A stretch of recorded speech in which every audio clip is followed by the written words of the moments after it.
அபிராமி அம்மனுக்கு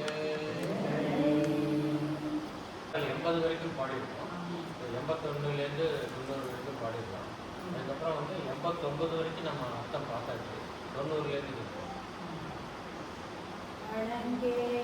அணங்கு கண்ணின் பரிவாரங்கள் ஆதலினார் வணங்கே ஒருவரை வாழ்த்துகிறேன் நெஞ்சில் வஞ்சகரோடு இணங்கே எனது உணவின் இருப்பாசியர் யாவரோடும் பிணங்கே அறிவுறுகிறே என் கண்ணீர் வைத்த வேதழியே அடியார் கமலத்தில் ஆனந்தே அகிலாண்டமும் நின் மொழியாக ஒளிர்த்திடுமே உள்ளதோறும் கடியாகி அந்த கரங்கள் பின்னில் கடை புரண்டு வெளியாய் விடும் எங்கனே உறப்பேன் என் விரலினை பின்னவும் புதுமலரிட்டு பாதவிலை கமலம் இரவும் பகலும் இறைஞ்சவல்லா இமையோ எவரும் பரமும் பரமும் ஐராவதமும் பகிரலியும் புறமும் புரிசமும் கடப்பழக்காவும் உடையாளே உடையாளே ஒரு செம்பட்டுடையாளே ஒளிர்மதி செஞ்சடையாளே வஞ்சகன் நெஞ்சடையாளே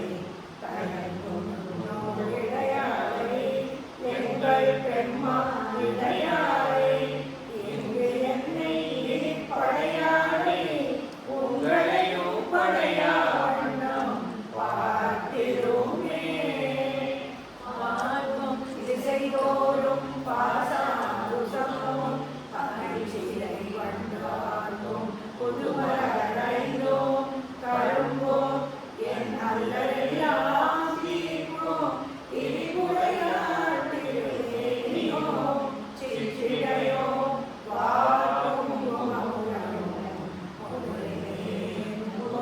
பொதுமாலையுமே மாலனின் தேடம் மலை தேடம் வானவர் தேடம் இந்த காலையோ சூடக கையையும் கொண்டு கரிகலப்பு வேலை வெங்காலம் என் மேலிடும்போது வெளியை கண்டார் பாலையும் வேலையும் பாதையும் போதும் அறிமொழியே மொழிக்கும் நினைவுக்கும் எட்டாரின் திருமூர்த்தி எங்கள் பிடிக்கும் வினைக்கும் வெளியின்றதால் விடியால் மனதை அழிக்கும் தலைவர் அறியாததை அண்டமெல்லாம் பழிக்கும்படி ஒரு பாகம் கொண்டாடும் பராபரையே வரம் என்று உரை அடைந்தேன் தனியேனும் உன் பக்தருக்குள் தரம் அன்று இவன் என்று தள்ளத்தராவது தயரத்தம்புறம் அன்றி அறிய பொறுப்புகளில் வாங்கிய கோவிலை சிரம் ஒன்று செற்ற கையார் இழப்பாகும் சிறந்தவளே சிறக்கும் காலத்திலுவே நின் சேவடி சென்னி வைக்க துறக்கம் தரும் நின் துணைவனும் நீயும் துரியமற்ற உறக்கம் தர வந்து உடம்போடு உயிரிழவற்று அறிவு மறக்கும் பொழுது என் முன்னே வர வேண்டும் வருந்தியோமே வருந்தாவகை என் மனத்தாவரையில் வந்து புகுந்திருந்தார்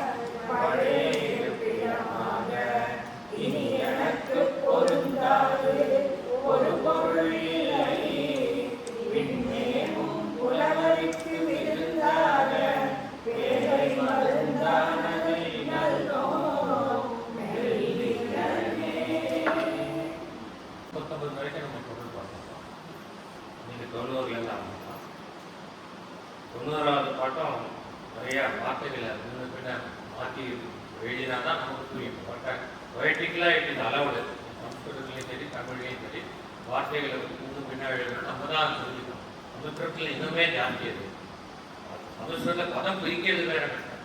சந்தி பிரிக்கிறது, சந்தி பிரிக்கிறது, அப்புறம் வந்து சந்தி சேர்க்கிறது, இம்பார்ட்டன்ட் கிராமர். இதில் அந்த மாதிரி கிடையாது. ஈஸியாக பிரிச்சுக்க முடியும். ரொம்ப பிரிச்சே தான் இருக்குது. ஒரு லைன் ஃபுல்லாக ஒரு வார்த்தையாக சமஸ்கிருதத்தில் இருக்கும். பாகவத படித்தவர்கள்லாம் தெரிஞ்சிருக்கும். ஒரு வழி ஃபுல்லாக அதான் ஒரு 6, 7, 8, 9 வார்த்தையெல்லாம் கூட சேர்த்து ஒரே வார்த்தையாக பார்க்கணும். இது அந்த மாதிரி இல்லை. ஆனால் இல்லை வார்த்தைகள் ஒன்றுக்கு பின்னா இருக்கும். அதை நம்ம மாற்றி எடுக்கணும். அப்போ தான் நமக்கு அர்த்தம் புரியும்.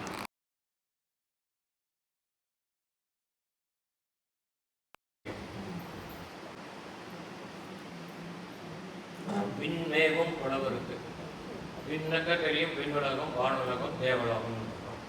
தேவலோகத்தில் மேவும்னா இருக்கக்கூடிய, புலவர்னா இங்கே வந்து தேவர். விண்மேவும் புலவருக்கு தேவர்களுக்கு விருந்தாக அவளுக்கு விருந்து படைக்கிறார். அது என்னன்னு தெரியும் உங்களுக்கு. அது அடுத்தது பார்த்தா தெரியும். வேலை மருந்தானதை நல்கும். வேலைன்னா என்ன? நிறைய பாட்டில் பார்த்துருக்கோம். வேலைன்னு சமுத்திரம், கடல்.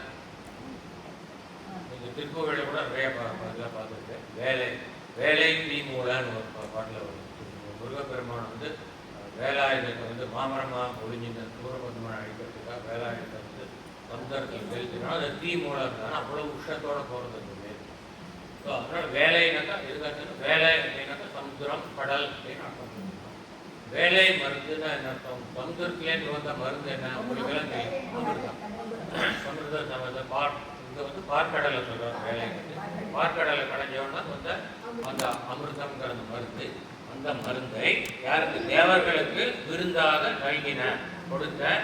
நீங்கள் கேள்வி கேட்கலாம், நான் மகாவிஷ்ணு தானே கொடுத்தாருன்னு சொல்லிட்டு அம்பாள். ஏன்னா மகாவிஷ்ணு வந்து தேவர்களுக்கு கொடுக்கணும்னு நினச்ச உடனே என்ன பண்ணார்? அசுரர்களை வந்து மயக்கணும்.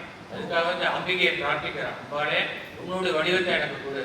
நான் உன்னுடைய வடிவத்தை எடுத்துட்டு நான் அசுரர்களை வந்து நான் மயக்கி அவளை வந்து அடிவிழக்க வச்சு தேவர்களுக்கு இதை நான் கொடுக்கணும்னு சொல்லி வேண்டிட்டோன்னா அம்பாள் வந்து மகாவிஷ்ணுவுக்கு வந்து தன்னுடைய வடிவத்தை கொடுத்து, மோகினி வடிவத்தை கொடுத்து, அப்புறம் அந்த அசுரர்களை வந்து தெரியும் கதையெல்லாம்.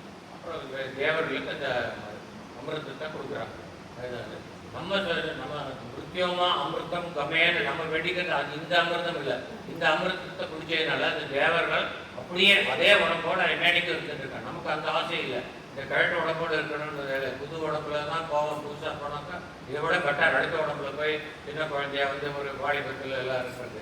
ஆனால் நம்ம கேட்கறது அமிர்தம்னாக்கா பிறப்பு இல்லாத நிலை. பிறந்தால் தானே இறக்கணும், பிறப்பு வேண்டாம் அப்படின்னு தான் நம்ம கேட்குறோம். முக்கியமாக அமிர்தம் கம்மியான அவர்கள் அப்படி இல்லை. என்னன்னைக்கும் அதே உடம்புல சிரஞ்சீவியாக இருந்துருக்கா. ஸோ தேவர்களையும் நம்மளையும் நம்ம வந்து ஒப்பிட்டு பார்க்க வேண்டாம். நம்ம வந்து அவளோட கொடுத்து வச்சானா அவளுக்கு அதுதான் எண்டு நிலை, கடைசி நிலை. அதுக்கு மேலே அவளால் ப்ரோக்ரஸ் பண்ண முடியலன்னா நாம் ஒரேடியாக பயங்கர ப்ரமோஷன், 1000 டைம்ஸ் ப்ரமோஷன். தேவர்கள் யாருக்குங்க அது அடுத்த ஸ்டெப்பு தான். அதை விட 1000 ஸ்டெப்பு மேலே பகவானுடைய பாதத்தையே போய் நம்ம அடைகிறோம். அப்பையோடையே போய் நம்ம ஐக்கியமாகிறோம். அதுதான் மோட்சம். மோட்சம் நமக்கு தான் கிடைக்கும், தேவர்களுக்கு கிடைக்காது. இதுக்காக இப்போ இந்த இப்போ சொன்னாலும் அது ஞாபகம். விண்மேவும் புலவருக்கு விருந்தாக வேலை மருந்தானதை நல்கும் வெள்ளியலே. மென்மையான இயல்பை உடையவரே. மென்மையான இயல்பினான மென்மையான அவருடைய கருணை மிகுதியினால் மென்மையான மனம் கொண்டவள். எதற்காக மென்மையான? தேவர்களுக்கு இதை கொடுத்ததுக்கு காரணம் தேவர்கள் மேல இருக்கிற கருணையினால.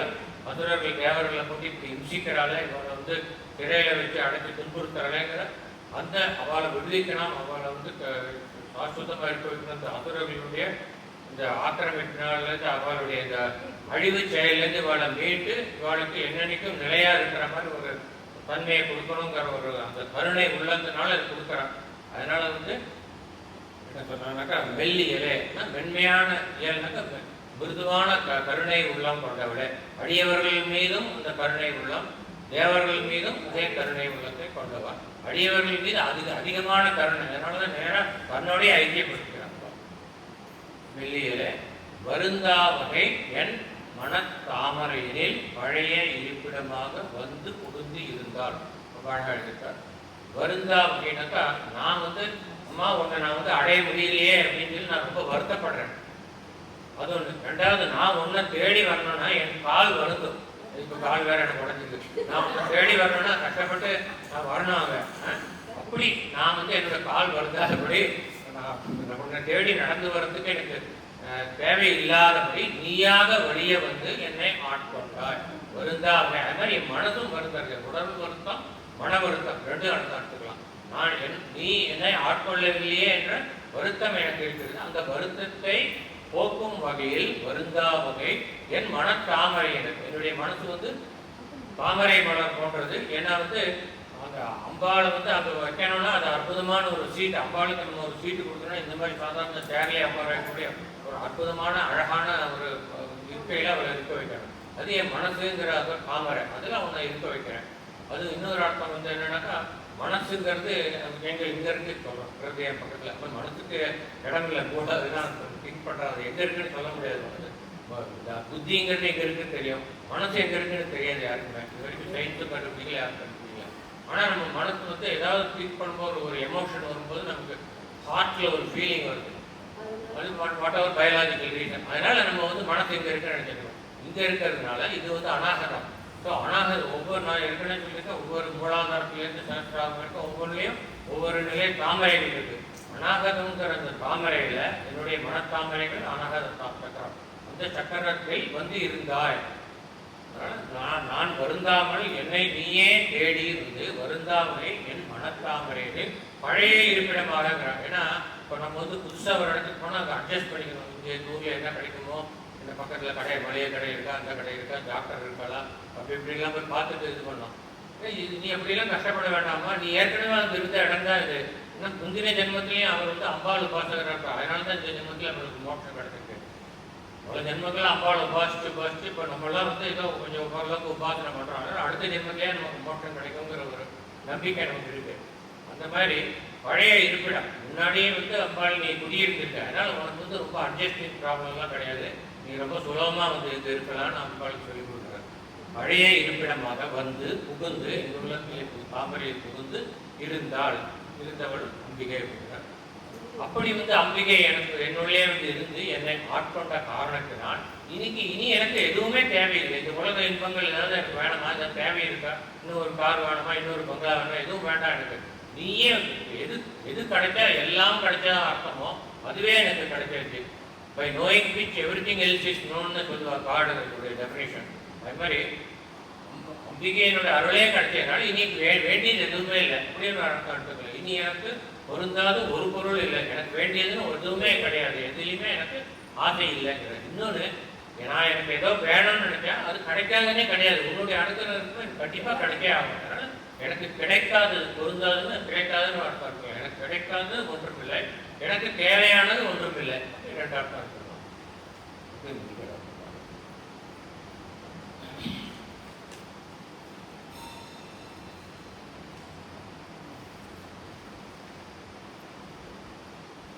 அடுத்த படம் மெல்லிய நுண்ணிடை மின் அடையாளை. இந்த கருத்தை நம்ம பல பாடல்களில் பார்த்துருக்கோம். அம்பிகையினுடைய இடுப்பு மிக மெல்லியதானது, நுண்மையானது, தயங்கும் நுண்ணூல் இடையாளை. இப்போ ரீசெண்டாக பாட்டில் பார்த்தோம் இல்லையா, அது மாதிரி ரொம்ப மென்மையான இடையினை உடையவள்.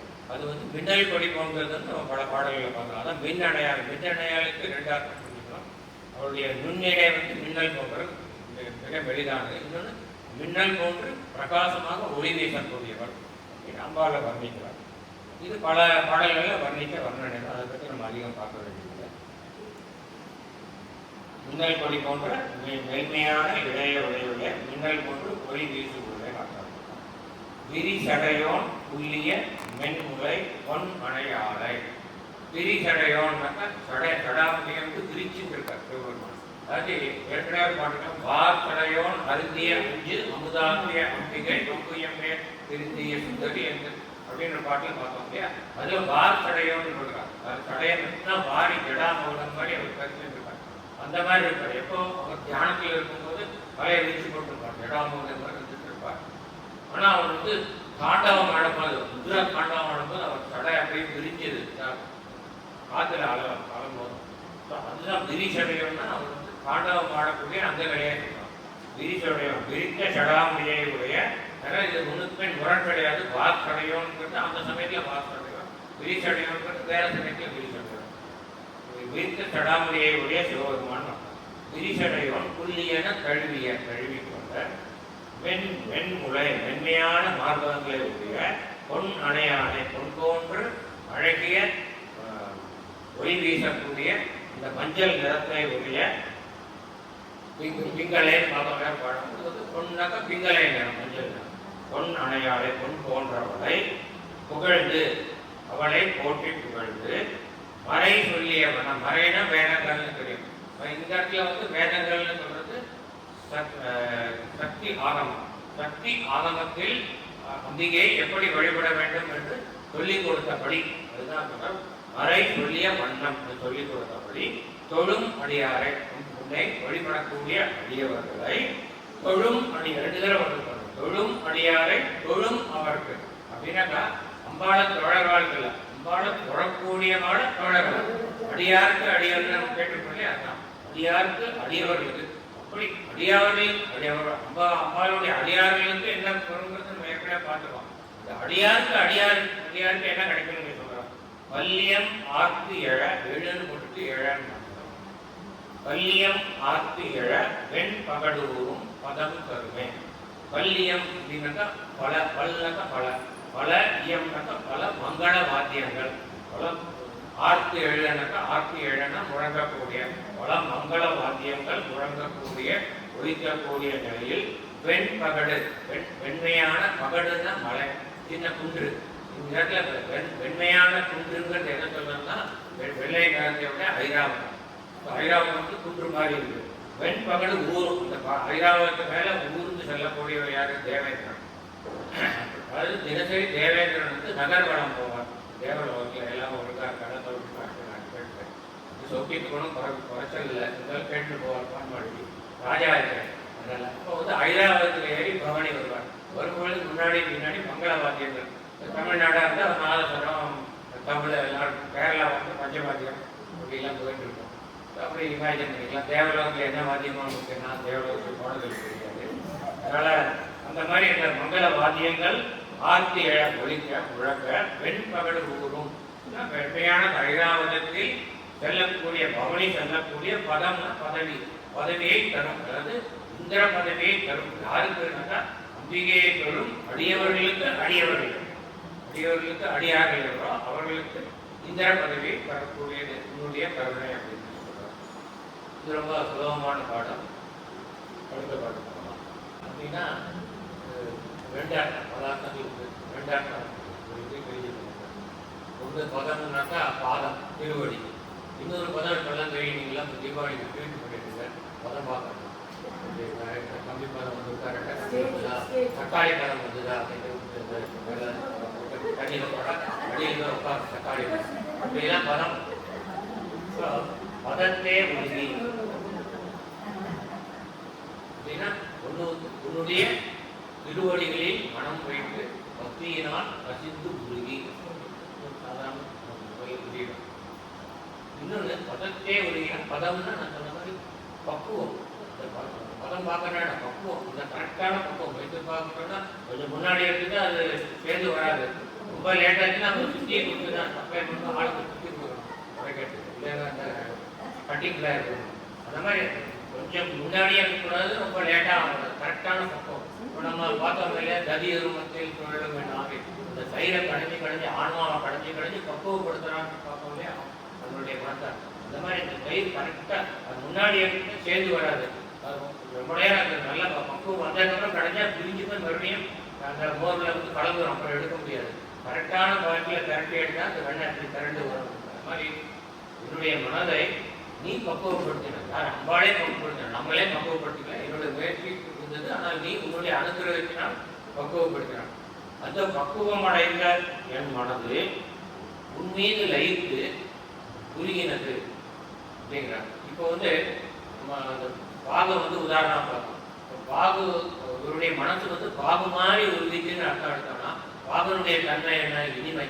ஸோ அம்பிகையின் மேல் மனம் வைத்து லயித்து பக்தியினால் மனம் உருகினால் அப்பொழுது நமக்கு கிடைக்கும் நிலைமை இனிமை, சந்தோஷம். அதாவது இனிமைனா எப்பவுமே சந்தோஷம். நாக்கில் ஸ்வீட்டை வச்சுட்டா டயபிட்டிஸ் இருக்கிறவங்க அது ஒரு டெம்டேஷனை எடுத்து வச்சுக்கணும். அது ஒரு இனிமை நம்மளை ஈர்க்கிறது. ஸோ இதுவே நம்மளை ஈர்க்கிறதுனா ஒரு சின்ன சிற்றின்பமே ஈர்க்கிறதுனா அம்பாலோட மனத்தை லயிச்சு அவளையே நினைச்சு தியானிச்சு மனம் உருகிறது எவ்வளவு அற்புதமான இன்மை. அதுதானே பேரானந்தம் பேரு. அதனால பதத்தே உருகினாக்கா பாகு போன்று என் மனம் உருகி அந்த இனிமையில் நான் திளைத்து போனேன்.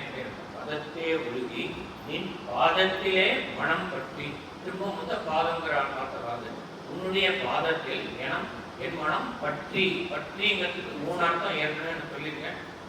பற்றுக பற்றான் பற்றை அப்பற்று பற்றுக பற்று விட 3 அர்த்தம். பற்றுன்னா ஒன்று திருவடி, 2வது பற்றி கொள்வது பற்று கொள்வது, 3வது பற்றுன்னா ஆசை, ஒரு பொருள் மேல ஆசை வைக்கிறது பற்று வைக்கிறதுன்னு இல்லையா. ஸோ இங்க பல அர்த்தத்தை நம்ம எடுத்துக்கலாம். நின் பாதத்திலே மனம் பற்றி உன்னுடைய பாதத்தில் எனது மனம் ஈடுபட்டு அதாவது ஆசை கொண்டு, அதாவது நான் மற்ற பற்றுகளை எல்லாம் விட்டு உலக பற்றுகளை எல்லாம் விட்டு உன் பாதம் ஒன்றே எனக்கு கதி என்று அதன் மீது பற்று வைத்து நின் பாதத்திலே மனம் பற்றி மனம் வந்து அதுல தான் பற்று எடுக்கும். அது ஒரு அர்த்தம். இன்னொன்று உன்னுடைய பாதம்தான் எனக்கு அடைக்கலம் என்று அதை நான் பற்றி கொண்டு அப்படின்னு அர்த்தம்.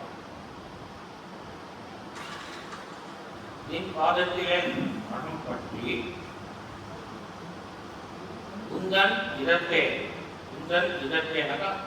உனக்கு இதம் எது கொடுக்குமோ உன் மனம் எது எந்த காரியம் நான் செய்யும் எந்த காரியத்தினால் உன் மனம் மகிழ்ச்சி அடையுமோ அவ்வாறான காரியத்தை நான் செய்யும்படியாக உந்தன் இதத்தே ஒழுக நான் அவ்வாறு செய்வதற்கு அடிமை கொண்டாய். அதுக்கும் நீ தான் பண்ண, நான் என்னோட முயற்சினால நீ என்ன ஆட்கொண்டாய்.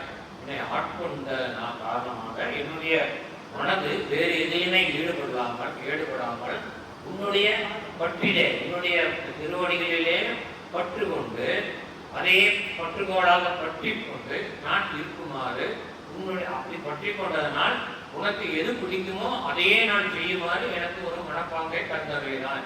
என் மனம் வேறு எதிலும் ஈடுபடாமல் இருக்குமாறு அனுகிரகித்தாய் அப்படின்னு சொல்றார். இந்த நிதத்தே ஒழுக அடிமை கொண்டாய்.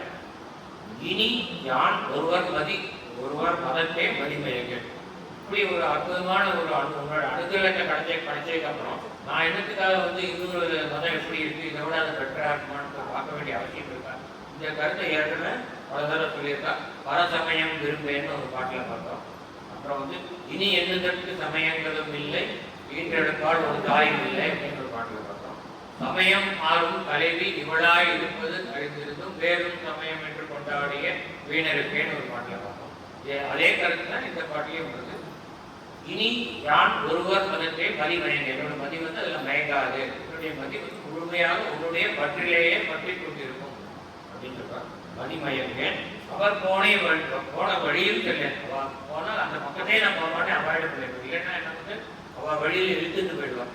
இவருக்கு நல்ல திட சங்கல்பம் இருக்கு, அம்பாளுடைய இதுலேருந்து உபாசனையிலேருந்து கொள்ள மாட்டார். இருந்தாலும் என்னத்துக்கு அனாவசியமாக ரிஸ்க் எடுத்து நம்ம போகணும், அவருடைய வழியே நான் போக மாட்டேன்.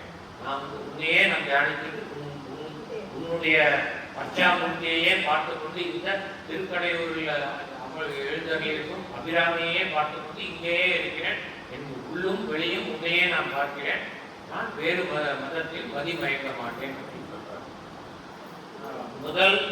ஏன்னாக்கா முதல் தேவர் மூவருக்கும் பிரம்மா விஷ்ணு சங்கர 3 முதல் கடவுள்கள் அவர்கள் மூவருக்கும் நீதான் நன்மை அப்படிங்கிறார். முதல் தேவர் மூவரும் யாவர்னாக்கா தேவர்கள் வானவர் தானவர் ஆனவர்கள்ங்கிறாலே வானவர்கள்னா தேவலோகம், தானவர்னாக்கா அசுரர்கள், அப்புறம் மனிதரும் தேவரும் மாயா முனிவரும் வந்து சென்னி புனிதரும் தேவடி கோமலன் அனைவரும் வந்து உபாசிப்பது உண்மையே தான். அப்படி அனைவரும் இந்த உபாசிக்கும் போது நான் மாத்திரம் எதுக்கு வேற வழியில போகணும் அப்படிங்கிற அர்த்தத்தையும் எடுத்துக்கலாம். அதனால வேறு சமயத்தில் நான் வந்து மதி மயங்க மாட்டேன்னு சொல்றது காரணம் வந்து அனாரப்பட்ட மதம். பிரம்மா விஷ்ணு சிவனே வந்து உன்னை ஆராதிக்கிறார். அனைவரும் தேவர்கள் அசுரர்கள் ரிஷிகள் முனிவர்கள் எல்லாரும் ஒன்று ஆராதிக்கிறார். நான் ஒருத்தர் மாத்திரம் எதுக்கு வேற வழியில் போகக்கூடாது. முதல் தேவர் மூவரும் யாவரும் போற்றும் முகிழ் நகையை, முகிழ்னா மொட்டு மலர்ந்தது போன்ற புன்னகையை உடையது. இது பல பாடல்களில் ஏற்கனவே சொல்லுவேன். முருங்கன மூரலும் நீயும் அம்மே வந்து என் முன் நிற்கவே அப்படின்னு சொல்லியிருக்கார். அப்புறம் வந்து பனிமுருவல் தமிழ திருநகையும் அப்படின்னு ஒரு பாடல். அடுத்தது 93ஆவது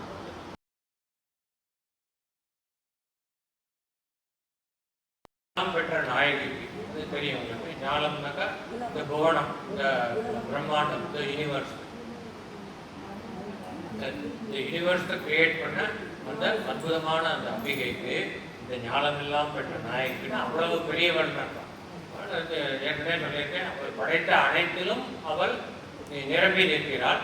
இந்த அனைத்திற்கும் புறம்பாகவும் இருக்கிறாள், வெளியும் இருக்கிறாள். அவ்வளவு, அதாவது ஸ்பேஸ் அண்ட் டைம் ரெண்டுலையுமே அற்புத எல்லை இல்லாதவள் அப்படின்னு நம்ம பார்த்துருக்கோம்னா, ஸ்பேஸ் வந்து இந்த யூனிவர்ஸ் அவள் கிரியேட் பண்ண இந்த யூனிவர்ஸ் அல்லது இந்த பிரபஞ்சம் அல்லது இந்த பேரண்டம், அண்டம்னா கேலக்சி, பேரண்டம்னா யூனிவர்ஸ்.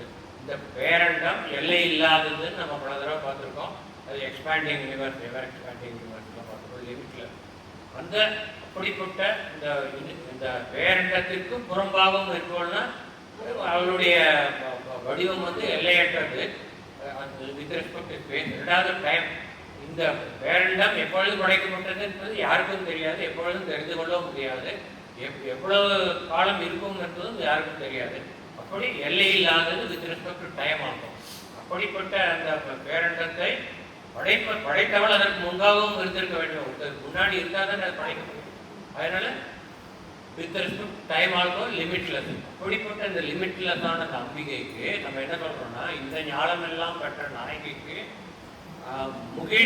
முகிழ்முலை முகையே அப்படிங்கிறோம். அப்படின்னாக்கா அவருடைய மார்பகங்கள் மொட்டு அரும்பும் தாமரை மலர் அப்படின்னு என்ன அர்த்தம்னாக்கா அவளை பாலாம்பிகையா சொல்றாங்க. இவன் அம்பிகை ஒரு சின்ன சிறுமி அப்படிங்கிறார். யாரா சொல்லுவாள், இவ்வளோ பிரம்மாண்டத்தை படைச்சு அதை காத்து அழித்து திரும்ப பறிச்சு மறுக்கிற மாதிரி இத்தனையே முதல் சின்ன குழந்தையால பார்க்க முடியுமா அப்படின்னு கேட்போம் இல்லையா? அதனால ரெண்டு சொல்றாரு, முகிழ்முலை முகையே. மொட்டு அவிழக்கூடிய அந்த முகைங்கிறது தாமரை. மொட்டு அவிழக்கூடிய அந்த தாமரை தான் இவருடைய மார்க்கம் தான் பாலாம்பிகை. அடுத்தது சொல்ற முதுகண் மானே. முதல்ல சின்ன குழந்தைய சொல்லிட்டு ரொம்ப முதியவளா சொல்றாங்க. முதுகண்னாக்கா ரொம்ப முதுமையான கண்களை உடையவர். முதுமையான கண்ணா கிழமையோட கண்ணு ட்ரூப்பிங் அர்த்தம் இல்லை. முதுமையான கண்ணா அவள் வந்து எப்பொழுதுமே இருந்திருக்கிறாள். அதனால அவள் இருந்த நேரங்கள் கோடான கோடி ஆண்டுகளாக இருந்ததுனால் அவளுடைய அத்தனை ஆண்டுகள் அவளுடைய கண்கள் அடியவர்களுக்கு அனுகிரகம் பண்ணிட்டே இருந்ததுனால அது முதுமையான கண். கோடான கோடி வருஷத்துல அது வந்து அனுகிரகம் பண்ணிருக்கு.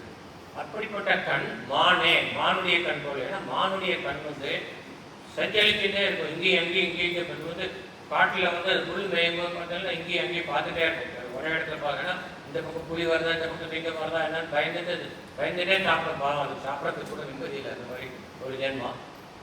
அது மாதிரி அம்பாலோட கண்ணும் சஞ்சலிச்சுட்டே இருக்கு. மானோட கண் சஞ்சலிக்கிறாங்க, சஞ்சலிக்கும் கண் அர்த்தம்.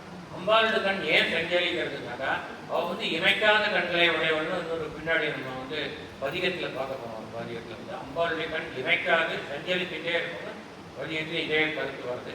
ஏன் அவருடைய கண் இந்த அலைவாய்ஞ்சிட்டே இருக்குனாக்கா, இதுவும் அங்கே ஒரு அடியவர் நம்மளை பிரார்த்தனை பண்ணிட்டு அவருக்கு அனுகிரகம் பண்ணணும். இது இங்க ஒருத்தர் வந்து ரொம்ப பாவம், ரொம்ப துக்கத்தில் கஷ்டப்பட்டு அவருக்கு நம்ம வந்து உதவி பண்ணணும்.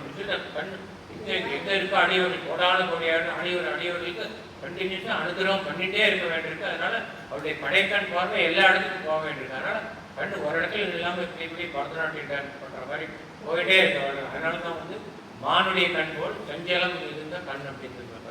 முதுகண் மானே எதுக்கு சொல்றாருனாக்கா, ஒரு இடத்துல வந்து சின்ன பாலாம்பிகைங்கிற, இன்னொரு இடத்துல முதுமையானவர் கோடானம் அப்படின்னு நம்ம சொல்றது வந்து இந்த ஞானமெல்லாம் பெற்ற நாயகியை போய் நம்ம ஒரு சின்ன பாலாம்பிகை முதுக்கண் உடையவள்னு சொல்றது ஒரு நகைப்புக்குரியது. நகையே அப்படிங்கிற நகையில போட்டுக்கிற நகையில நகைப்பு, அதாவது ஒரு சிரிப்புக்குரிய ஒரு பொருள் அது. ஏன்னா வந்து இப்பேற்பட்ட பெருமை மிக்க அந்த அனைத்தையும் படைத்த அம்பிகையை நாம் ஒரு சிறுமியின் வடிவத்திலோ அல்லது ஒரு முதுமையான ஒரு பெண் வடிவத்திலோ நம்ம நினைத்து பார்ப்பது நம்முடைய சௌகரியத்துக்காக. ஏன்னா நமக்கு வந்து அந்த பேரண்டம் முழுதும் அம்பாள் இருக்கான்னு நமக்கு கற்பனை பண்ணிக்கிறது கஷ்டம். அதுக்காக நம்ம ஒரு விக்கிரகத்துக்குள்ள அடக்கிறோம். நம்ம வந்து மனசுக்குள்ள தியானிக்கும் ஒரு சின்ன உருவத்தில் வச்சு பண்ணுறோம். மனம் சங்கல்பப்படி ஒரு பாலாம்பிகையாகவோ அல்லது ஒரு காமாட்சியாகவோ எப்படி வேணா அந்த மனசில் வச்சுட்டு தியானம் பண்ணுறோம். அது நம்ம சௌகரியத்துக்காக. ஆனால் அம்பாளை வந்து அதுக்குள்ள அடக்க முடியாது. அவள் பேரண்டம் முழுவதும் நிறைந்தவள். அதனால அவளை வந்து இதுக்குள்ள நம்ம அடக்கிறதுக்கு நினைக்கிறது நகைப்புக்கு உரியது அப்படின்னு சொல்லி நகையே. அப்புறம் நகையே இதுதான் இது இந்த காரியம் நம்ம செய்யக்கூடிய இந்த காரியம் வந்து நகைப்புக்கு உரியது. முடிவில் அந்த வகையே பிறவையும். அவ்வாளுக்கு முடிவு கிடையாது, எப்பவுமே இருக்கக்கூடியவர். அந்த வகையில் அவ்வாறே அது மாதிரியே பிறவியும். அவள் பிறப்பும் இல்லாதவள், முடிவும் இல்லாதவள், பிறப்பும் இல்லாதவள் ஒரு ஸ்டேட்மெண்ட். அதனாலதான் போயிட்டேன். முடிவியல் அந்த வகையே பிறவியும். அப்படிப்பட்ட அம்பிகையை நாம் என்ன சொல்றோம்? பர்வதராஜனுடைய புத்திரி பார்வதியா வந்தவள்னு சொல்றோம். அதுதான் சொல்றோம். நாம் மலைமகள் என்பது பொம்பே. நம்ம வந்து பிறப்பும் இறப்பும் இல்லாத என்றென்றும் இருந்து சாஸ்வதமாக இருந்து இந்த அனைத்தையும் படைத்தவர், டைம்லெஸ் ஸ்பேஸ்லெஸ்ஸா இருக்கக்கூடிய அந்த பரம்பொருளை நாம் இந்த பர்வதராஜனுக்கு குழந்தையா வந்து பிறந்து வளர்ந்து அப்புறம் சிவபெருமான கல்யாணம் பண்றவர்கள் சொல்றது வந்து அதை வந்து ஒரு அவதாரம் செஞ்சுக்கின்ற. அப்படி நம்ம சொல்றது அதுதான் அம்பாள்னு நம்ம சொல்றது வந்து பொம்பு நம்ம தப்பு சொல்றோம். அது தவறான செயல் பொம்பே அப்படின்னு சொல்லிட்டு இவள் தன் தகைமையை நாடி விரும்புவதே மிகைய. இப்படிப்பட்ட இந்த அற்புதமான அம்பிகையினுடைய தகைமை, அவருடைய பண்புகள், அவருடைய அவள் எப்படிப்பட்டவள், அவள் வந்து எந்த உருவத்தினால் எங்க இருக்கா, எத்தனை காலம் இருக்கா, இந்த மாதிரிலாம் நம்மளை பற்றி நம்ம ஆராய்ச்சி பண்ண முயற்சி அது நம்மளால முடியாத காரியம்னா எல்லை இல்லாதவர்கள் நம்ம ஏற்கனவே பார்த்தோம். இவள் தன் தகைமைன்னு அவருடைய பண்புகளை, இவருடைய குணங்களை நாடி விரும்புவதற்கு அவளை அதை பற்றி தெரிஞ்சுக்கணும்னு நம்ம வந்து முயற்சி பண்ண விருப்பம் கொள்றது வந்து மிகையான நம்முடைய அறிவுக்கு அப்பாற்பட்டது, மிகுதியானது, நம்முடைய அறிவுக்கு மிகுதியான செயல். விரும்பி தொழும் அடியார், உன் மீது அன்பு கொண்டு உன்னை தொழக்கூடிய, உன்னை ஆராதனை செய்யக்கூடிய உன்னுடைய அடியவர்கள், அவர்களுக்கு என்னென்ன ஆகும் சொல்றார். விழி நீர் மல்கி நம்மளே நினைச்சு தியானம் பண்ணி மனசு வந்து ஈடுபட்டு இந்த பட்டியல் பார்த்த பாட்டில் மனம் நீ பாதத்திலே மனம் பற்றி மதத்தே உருகு. மனசு உருகும் போது என்னாகும்? கண்ணிலிருந்து நீர் வரும். அதான் சொல்லலாம். அடியார் விழி நீர் மல்கி அந்த அற்புதமான அந்த பேரானந்த நிலையில ஆனந்த கண்ணீர் அம்பாளை நினைச்சு அவர்களுடைய ஒன்றி போகும்போது நம்ம பேரானந்த நிலையை அடையணும். அப்போ நம்ம வந்து ஆனந்த கண்ணீர் தங்கள்ல வந்து விழிநீர் மல்கி மெய் உலகம் அருமையா மெய் கூச்செறியதுன்னு சொல்லி அந்த மெய் கூச்செறியது. அப்படி அந்த மெய் கூச்செறிந்து கதும்பிய ஆனந்தமாக இருந்து அது அற்புதமான பேரானந்தம். அந்த பேரானந்தத்தை வந்து நம்ம மனசுலயே அடக்க முடியாது. ஏன்னா மனசு ரொம்ப எல்லையற்றதுன்னு சொல்றோம். அந்த எல்லையும் ஜாத்தி தாண்டி தாண்டக்கூடிய அந்த பேரானந்தம், அந்த அம்பிகையை தியானம் செய்து நம்ம வந்து துரியாதீனம்னு சொல்லியிருக்கோம். துரியாதீனம் அந்த நிலையை நம்ம அடையும் பொழுது உண்டாகக்கூடிய பேரானந்தம் நமது மனதனுடைய கொள்ளளவையும் மீறியது. அதனால பொங்கி தகுமையினா பொங்கி வரும் போது வாழை வச்சு காய்ச்சும் போது அந்த பாத்திரத்தோட அளவுக்கு மேலே வந்து வெளியில் வந்து இல்லையா, அது மாதிரி நம்ம மனத்தினுடைய அளவுக்கு மேலே பொங்கும். எல்லா பொங்கும்போது என்ன ஆகும்? இப்போ நான் வந்து துரியாத நிலைக்கு போயிட்டேன்னா எக்ஸாம்பிள் சொல்றேன், அது மாதிரி கொடுக்கணும் இல்லை இந்த ஜென்மத்தில் அப்படி போயிட்டேன்னா எனக்கு வந்து அந்த பேரானந்தம் வந்து பொங்கி வழிஞ்சுன்னா பக்கத்தில் இருக்கிறவர்களுக்குலாம் வரும். அதனால தான் ஒரு பெரியவாருடைய மகா பெரியவா சன்னிதியில் ரமணா சன்னிதியிலே போய் நம்ம விரும்பின உட்காண்டாலே போகிறோம், நமக்கு வந்து ஒரு ஆனந்த அனுபவம் வரும் இல்லையா. அதுக்கு காரணம் அதுதான். அந்த பேரானந்தம் மட்டும் பொங்கி வழிஞ்சுட்டே இருக்கும். அவரால் மனசில் அடக்க முடியாத அளவுக்கு வரும். அப்படி வரும்போது எல்லாரையும் அது தூண்டு போகுது. அதுதான் மெய்ப்புலவாகி ததும்பிய ஆனந்தமாகி பொங்கி பொழியக்கூடிய ஆனந்தமாகி அறிவு இழந்து. அறிவு அது நான் யாரு, நான் எங்க இருக்கேன், என்ன பண்ணிட்டு இருக்கேன் ஒன்றும் தெரியாது. ஏன்னா நம்ம மனசுக்குள்ள அங்கே ஈடுபட்டிருந்தா நம்ம துரிய நிலையில துரியானந்த நிலையில இருக்கிறதுனால நம்ம மனசு வந்து நம்ம அதாவது நான் சொன்னேன் ஏற்கனவே உடல் புத்தி மனம் அகங்காரம் ஆன்மாங்கிற நிலையில இல்லையா, அதில் நம்ம வந்து சுத்த சைத்தன்யம் ஆன்மாவாக ஆயிடுறோம். அதுக்குள்ள அந்த ஆன்மாங்கிறது அது பரமாத்மா, அது அம்பிகை. நமக்குள்ள அம்பிகை இருக்கான்னு தெரிஞ்சு அம்பிகையாவே நான் மாறிடுறேன். அப்படி இருக்கும்போது எனக்கு இந்த உடல் புத்தி இதெல்லாம் நினைவு இருக்குமா? இருக்காது. அப்போ எங்கிட்ட வந்து யாராவது கேட்டால் என்ன வந்து ஏதாவது சொல்லிட்டு இருக்கேன். அதான் சொல்றேன், அறிவு இழந்து அறிவு வந்து போயிடும். நான் யாருன்னே எனக்கு தெரியாது. அடுத்து வந்து ஒளி தடுமாறிடும். அறிவு இழந்து சுரும்பில் கழித்து, அதாவது சுரும்புனாக்க தேன் மூண்ட வண்டு. அதாவது தேன் மூண்ட வண்டு வந்து முழுக்க முழுக்க கேனை ஃபுல்லாக குடிச்சிருக்கும். அந்த வண்டு வந்து எவ்வளோ ஒரு அற்புத ஆனந்தங்கள் அங்கேயே சுற்றி வந்துட்டு வந்து அந்த மாதிரி ஒரு அற்புதமான பேரானந்த நிலையில இருந்து என்ன சொல்ற மொழி தடுமாறினா அறிவு இழந்து போச்சுனாக்கா அப்போ நம்ம புத்தி நம்ம கிட்ட இல்லை, நம்ம புத்தியா இல்லை. புத்தியா இருந்தால் நம்மளால பேச முடியும். இப்போ நான் புத்தியா இருக்கேன், என்னால் நான் பேசிட்டு இருக்கேன். நான் சுத்த சைத்தன்யம் ஆயிட்டேன்னா என்னால் பேச முடியாது. ஆனால் அப்படியும் இருந்திருக்கா பெரிய மான்கள் வந்து சுத்த சைத்தன்யமாவே இருந்துட்டு அவ வந்து நம்ம ஜனங்களோட சாதாரண பரிமாற்றங்கள் செஞ்சிருக்கா. அது இன்னும் அற்புதமான நிலைமை. அதான் வந்து துரிய அதிகம், துரியத்தை விட அதிகம். துரியன் இருப்ப அதையே வந்து பூரிப்பா எதையுமே வேற எதுலையுமே இது இல்லாம இருக்கு, ஈடுபாடு இல்லாம இருக்கிறது. அது வந்து நம்ம வந்து ஜீவ சமாதி நிலைங்கிறோம். அது பேர் வந்து ராமகிருஷ்ண பரமஹம்சர் தன்னுடைய வாழ்க்கையில் பல நாட்கள் வந்து ஜீவ சமாதியில் இருந்திருக்கார். அவர் போய் பல நாட்கள் வந்து மூச்சு விடாம கூட இருந்திருக்கார். அப்போ வந்து மெடிக்கல் ப்ரொஃபஷனல்ஸ்லாம் டெஸ்ட் பண்ணி அவருக்கு வந்து உயிர் இல்லைன்னு சொல்லியிருக்கார். ஆனால் திரும்ப வந்திருக்காரு. அந்த மாதிரி அதெல்லாம் அந்த மாதிரி நிலைமை. ஆனால் வந்து நிறைய அந்த மாதிரி இருக்கிறவா வந்து அந்த நிலையிலே இருக்கும்போது கூட சம்பாஷணை பண்ண முடியும். ஓகே, அதனால் அது வந்து அதுக்கும் மேற்பட்ட நிலையில் இருக்க முடியும். அதனால் அறிவிழந்து குறிப்பிட்டு மொழி தடுமாறி அந்த நிலையில் இருக்கும்போது நமக்கு வந்து வார்த்தையே பேச வராது. மொழி தடுமாறி இப்படியெல்லாம் நம்முடைய உடல் நிலை வரும் எப்போனாக்கா அம்பாவை வந்து இந்த தியானம் பண்ணி அதிலேயே ஈடுபட்டால் இந்த மாதிரி என்னோட நிலை வரும். இப்படிப்பட்ட முன் சொன்ன எல்லாம் தரும் திக்கராக வேண்டாம். இப்படி ஒருத்தன் வந்து கண்ணில் நிறைய தண்ணி விட்டுட்டு எங்கேயோ பார்த்து சிரிச்சுட்டு எங்கேயோ பண்ணிருந்தானா பார்த்தவெல்லாம் என்ன பைத்தியம் அப்படித்தான் கண்டிப்பாங்க. இவரையே பைத்தியம் சொல்லித்தான் வந்து ராஜா இடத்துல இது ஒரு பைத்தியம் இங்கே உட்காந்துருக்குன்னு சொல்லி தான் அவங்க கேட்கறாங்க. என்ன இன்னைக்கு என்ன திடீர்னு கேட்கறாங்க. ஏன்னா அப்போ அன்னைங்க வந்து இருந்த நிலைமை இந்த நிலைமை தான் அறிவு இழந்துதான் இருந்திருக்காரு. ஏன்னா அவர் அவராக இல்லை. அதனால அப்போ வந்து ராஜா வந்து தற்போது வந்து இன்னைக்கு என்ன திடீர்னு கேட்டோன்னா அவர் வந்து அம்பாளை தரிசிச்சுருக்கா பௌர்ணமின்னு சொல்லிட்டார். அப்போ அவர் வந்து அப்போ சிந்திக்கிற நிலையில பஞ்சாங்கத்தை பார்த்து இன்னைக்கு திடீர்னு என்னன்னு சொல்லிட்டு இருக்கக்கூடிய நிலையில இல்லை. இந்த மாதிரி நம்ம சொன்னோம் எந்த நிலையில இருந்திருக்காரு. அதனால பித்தருங்கிற நிலையில் இருந்திருக்காரு. அவர் முன் சென்னை எல்லாம் வரும் பித்தர் ஆவரடா. அப்படி நான் பித்தர் ஆனேன்னாக்கா இது வந்து இப்படிப்பட்ட இந்த அபிராமியை வழிபடுற சமயம் வந்து நல்லதுதான் போ அப்படின்ற ஒரு குழந்தை சொல்லணும். இதை அம்மா வந்து ஏதாவது அப்படியெல்லாம் ஒன்றும் இல்லை, நல்லதுதான் போ அப்படின்னு குழந்தை சொல்ற மாதிரி இவர் அம்மா இருக்காரு. இப்படி இருக்கு அவங்க வந்து அந்த மாதிரி என்னை பித்தன் ஆக்கினாலும் அது நல்லதுதான். அபிராமி சமயம் நன்றே. இந்த பூர்வி கல்யாணி சந்திர சடாவதி அதிகம் முதல் வரியில ரொம்ப ஈஸியா இருக்கு. சந்திர சடாதரினாக்கா சந்திரன் பிறைச்சந்திரனை கடையில் தரித்தவள் கூடியவள் அர்த்த நாரீஸ்வரராக அதை பார்க்கிறாங்க. அதனால வந்து சிவபெருமான் கடையில் பிறைச்சந்திரனை கூடினதுனால அம்பாள் தன்னுடைய கடையில பிறைச்சந்திரனை கூடினதாக பார்க்கிறாங்க. அர்த்த ஈஸ்வர நாரியா இருக்காங்க. சந்திர சடாதரி முகுந்த சோதரி தெரிஞ்சது திருமாருடைய சகோதரி பார்வதி. பார்த்த மாதிரி மலைமகள்ங்கிற அர்த்தத்தில் இங்கே எடுத்துருக்கோம் பார்வதி முகுந்த சோதரி. மற்றபடிக்கு திருமாலுக்கு சகோதரின்னு அர்த்தம் இல்லை. அம்பாள் வந்து திருமாலையே படைக்க விடாது.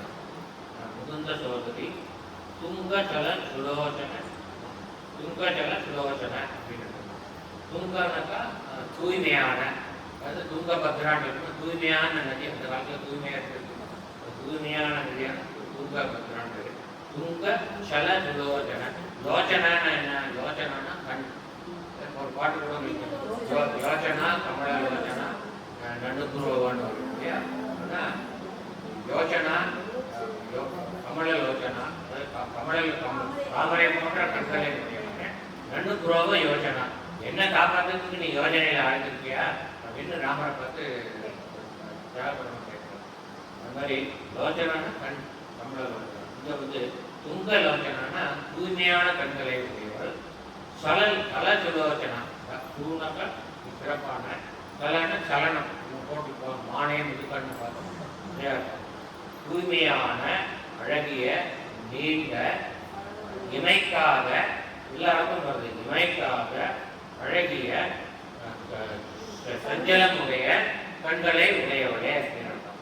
இது சஞ்சலமுடைய கண்கள் ஏற்கனவே நம்ம பார்த்துட்டு அதை ரிப்பீட் பண்ண மாட்டோம். இமைக்காத கண்ணாக்கா ஏன்னா கண்ணை வந்து ஒரு செகண்ட் இமைச்சானா ஒரு செகண்ட் மூடுறது கண்ணு. அந்த மூடுற நேரத்தில் ஒரு அடியவருக்கு வந்து கடைக்கண் பார்வையை செலுத்த முடியாமல் போயிடும். அதனால அம்பாள் கண்ணை இணைக்கிறதே இல்லை, இணைக்காத கண். அதனால்தான் துங்க தல குலோச்சனாங்கிறது தான். மாதவினாக்கா மாதவின்னு ஒரு கொடி இருக்கு, மாதவி கொடி போன்ற அழகியவன் அர்த்தம்.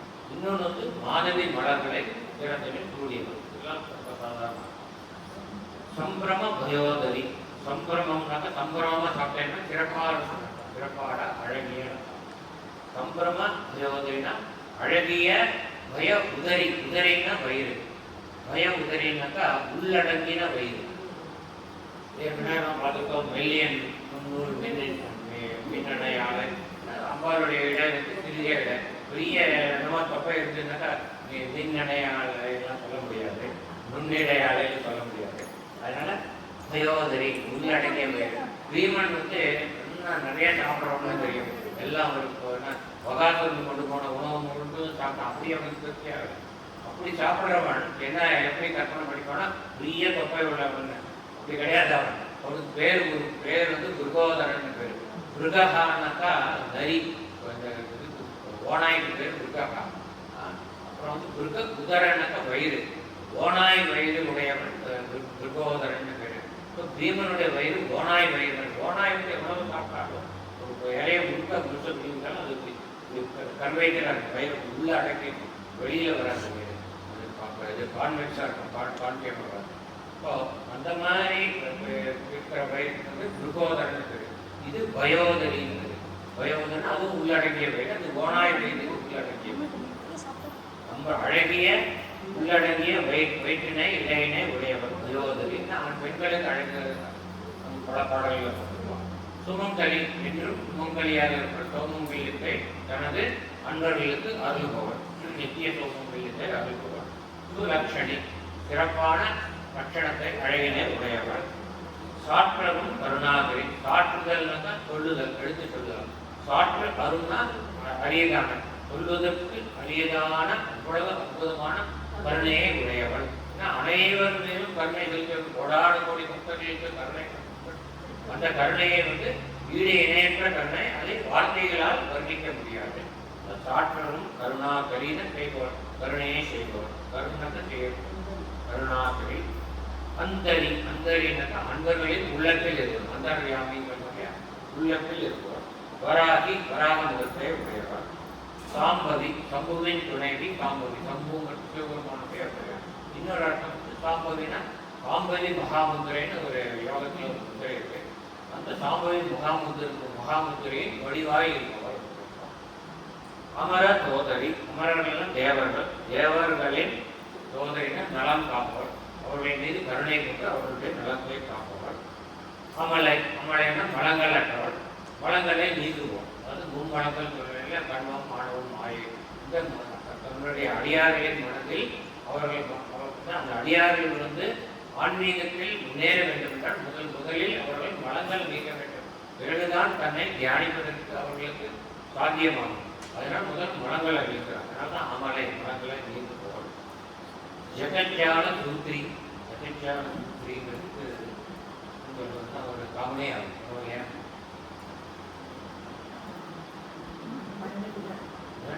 ஒரு 12 வரைக்கும் ஜெகத்யால சூத்ரி. இந்த உலகம் எல்லாம் பெற்ற நாயகன் பார்க்கணும். ஜெகம்னாக்கா இந்த பேரண்டம். இந்த பேரண்டம் எவ்வாறு இயங்க வேண்டும், ஒவ்வொரு அதில் வந்து இருக்கிற ஒவ்வொரு துளியும் வந்து இயங்கிறதுக்கு ஒரு நியதி இருக்கு. அதுக்கு ஒரு சூத்திரம் இருக்கு. சூத்திரம்னா ஃபார்முலா. இங்கிலீஷில் ஃபார்முலா, சம்ஸ்கிருத வார்த்தையில் இங்கிலீஷில் சொன்னால் தான் புரியும்.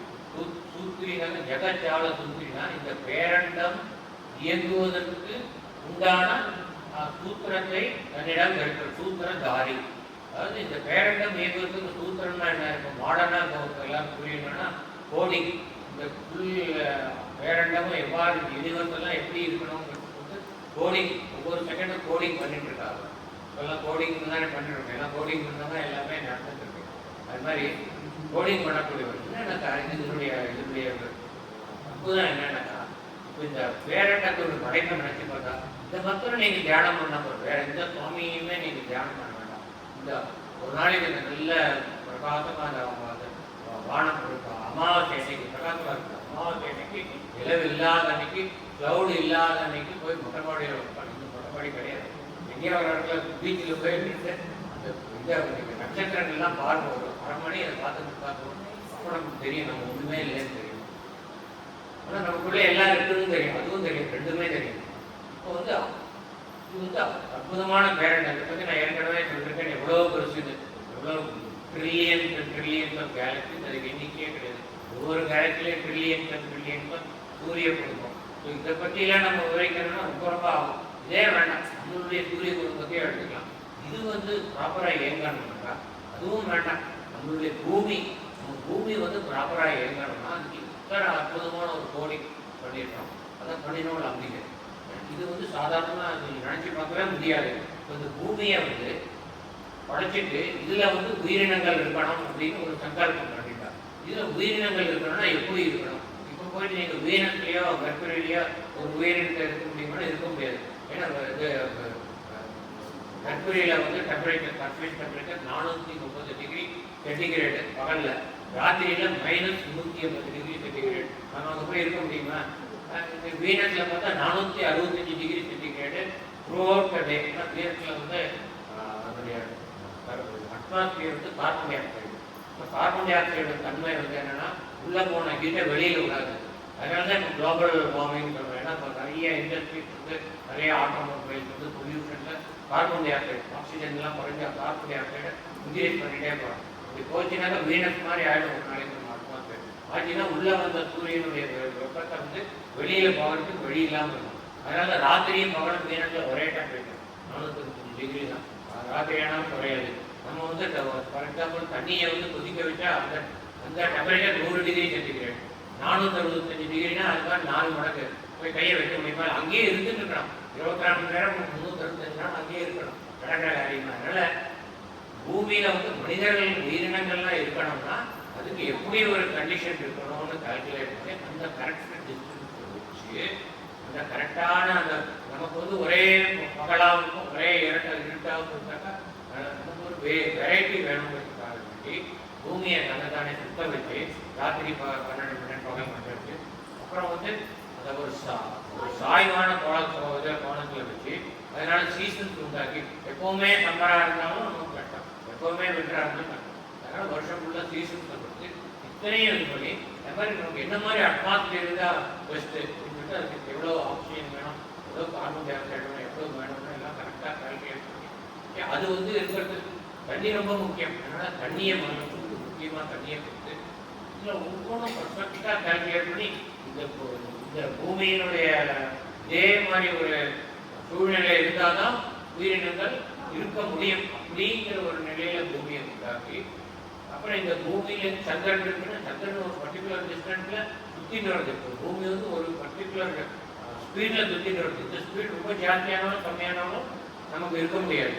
அது மாதிரி எல்லாமே ரொம்ப ரொம்ப பர்ஃபெக்டா கால்குலேட் பண்ணி இந்த ஒரு பிளானட்டை இப்படி கால்குலேட் பண்ணி அதுக்கு என்னென்னைக்கும் அதே மாதிரி இருக்கணும் அப்படின்னு பண்ணணும்னாக்கா அது எனக்கு எவ்வளோ அற்புதமான ஃபார்முலா. நம்ம வந்து இன்னைக்கு ரொம்ப சொபிஸ்டிகேட்டட் என்ஜினியரிங் டெக்னாலஜியை வச்சுட்டு நம்ம பண்ணக்கூடிய ஒரு இன்ஜின் வந்து மேக்ஸிமம் ஒரு 10 வருஷம் இருந்தால் அப்புறம் பழுதடைஞ்சிடுது. நம்ம பூமி பழுதடைஞ்சால் நம்மளாம் கேட்க முடியும் போயிருந்தால் கோடானு கோடி வருஷமாக இன்னும் கோடானு கோடி வருஷமாக பழுதடையாமல் இருக்க போகுது. இதை படைக்கிறதுக்கு எவ்வளோ அற்புதமான தன்மை தான் தூக்கி வெகஜாலம் தூக்கி வெகஜாலன்னு சொல்கிற ஒரு வார்த்தை இருக்கு இல்லையா? அந்த அற்புதமான அந்த படைப்பு தொழிலை செய்யறதுக்கு எவ்வளோ அற்புதமான ஒரு திறமை இருக்கணும். இப்படிப்பட்ட திறமை இருந்தாலும் சொல்லி இதை நம்ம நினைச்சாலே போகிறோம். அம்பாளுக்கு இப்படிப்பட்ட திறமை நினைச்சாலே நமக்கு பக்தி தானாக வந்து மனம் கசிந்து உருவம் இருக்கு. அதுக்காக தான் சொன்னேன் இதை தியானம் பண்ணா போகிறோம், வேற எதையுமே தியானம் பண்ணணும்.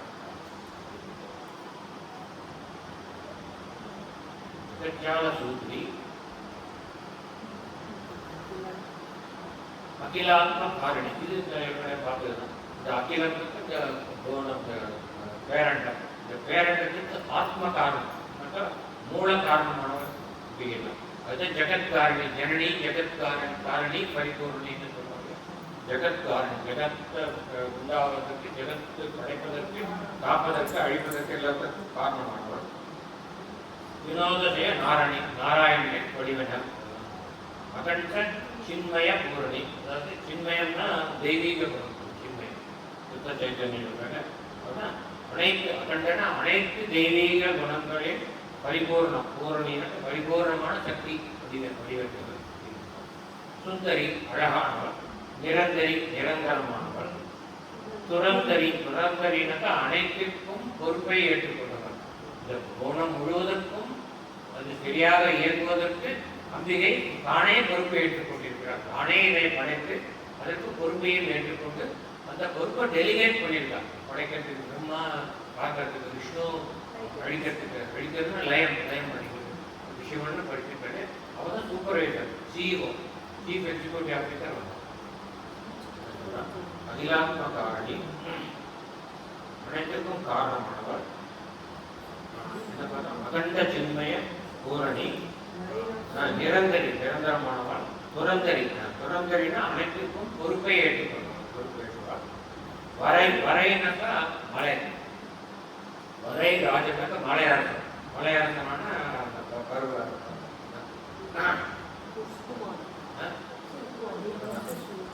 வரைராஜ சுகுமாரி, மலையராஜனுடைய அழகிய புதல்வியாக பார்வதி.